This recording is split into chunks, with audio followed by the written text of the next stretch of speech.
एक समय पृथ्वीलोक पर बबरुवाहन नामक एक प्रतापी राजा राज्य करता था। उसके राज्य में धन धान्य, सुख समृद्धि और शांति की कोई कमी नहीं थी। उसी राज्य में हरिदास नामक एक विद्वान ब्राह्मण निवास करते थे। उनकी पत्नी गुणवती अत्यंत धर्मपरायण, पतिव्रता और सद्गुणों से युक्त नारी थीं। गुणवती ने अपना संपूर्ण जीवन देवी देवताओं की उपासना, व्रत, दान पुण्य और सेवा में अर्पित कर दिया था। अतिथि सेवा को वह अपना परम धर्म मानती थीं। दीन दुखियों की सहायता, ब्राह्मणों का सम्मान और सत्य आचरण उनके जीवन का मूल आधार था। इसी प्रकार प्रभु भक्ति करते हुए जब गुणवती वृद्धावस्था को प्राप्त हुई तो एक दिन उनका देहांत हो गया। मृत्यु के पश्चात धर्मराज के दूत उन्हें सम्मानपूर्वक यमलोक ले गए। यमलोक में एक दिव्य और स्वर्णिम सिंहासन पर यमधर्मराज विराजमान थे। उनके समीप चित्रगुप्त जी प्राणियों के कर्मों का लेखा जोखा प्रस्तुत कर रहे थे। तभी यमदूत गुणवती को लेकर दरबार में उपस्थित हुए। धर्मराज को देखकर गुणवती थोड़ी भयभीत हो गईं और सिर झुकाकर विनम्रता से खड़ी हो गईं। चित्रगुप्त जी ने उनके संपूर्ण जीवन का विवरण धर्मराज को सुनाया। गुणवती के सत्कर्म सुनकर धर्मराज प्रसन्न तो हुए, परंतु उनके मुख पर हल्की सी उदासी छाई हुई थी। ये देखकर गुणवती ने हाथ जोड़कर कहा, हे प्रभु, मैंने जीवन भर धर्म, व्रत, दान और सेवा ही की है, फिर भी आपके मुख पर उदासी क्यों है? मुझसे कौन सी भूल हो गई?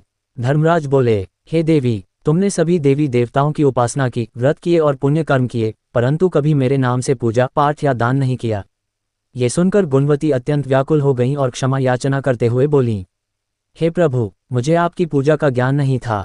कृपा करके ऐसा उपाय बताइए जिससे मनुष्य आपकी कृपा प्राप्त कर सके। मैं मृत्यु लोक में लौटकर आपकी भक्ति करना चाहती हूँ और इस व्रत का प्रचार करना चाहती हूँ। तब धर्मराज ने कहा, जिस दिन सूर्य देव उत्तरायण में प्रवेश करते हैं, अर्थात मकर संक्रांति के दिन मेरी पूजा प्रारंभ करनी चाहिए। उस दिन से पूरे 1 वर्ष तक मेरी कथा सुननी चाहिए और धर्म के 10 नियमों का पालन करना चाहिए। धैर्य और संतोष रखना, मन को वश में रखना और क्षमा भाव रखना, किसी भी प्रकार का दुष्कर्म न करना, मानसिक व शारीरिक शुद्धता बनाए रखना, इंद्रियों पर नियंत्रण रखना, बुरे विचारों से दूर रहना, पूजा पाठ और दान पुण्य करना, व्रत रखना और कथा सुनना, सत्य बोलना और सद्व्यवहार करना, क्रोध का त्याग करना। 1 वर्ष पूर्ण होने पर अगली मकर संक्रांति को व्रत का उद्यापन करें। धर्मराज और चित्रगुप्त की प्रतिमा बनाकर विधि विधान से पूजा हवन करें और काले तिल के लड्डुओं का भोग लगाएं।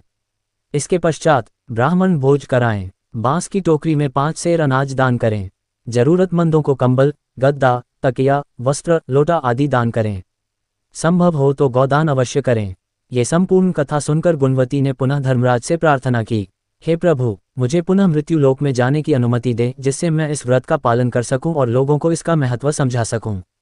धर्मराज ने उन्हें पुनः पृथ्वी लोक भेज दिया। धरती पर आकर गुणवती ने अपने पति को यह व्रत बताया और मकर संक्रांति के दिन दोनों ने श्रद्धापूर्वक इस व्रत का पालन किया। इस व्रत के प्रभाव से धर्मराज प्रसन्न हुए और अंततः दोनों को मोक्ष की प्राप्ति हुई।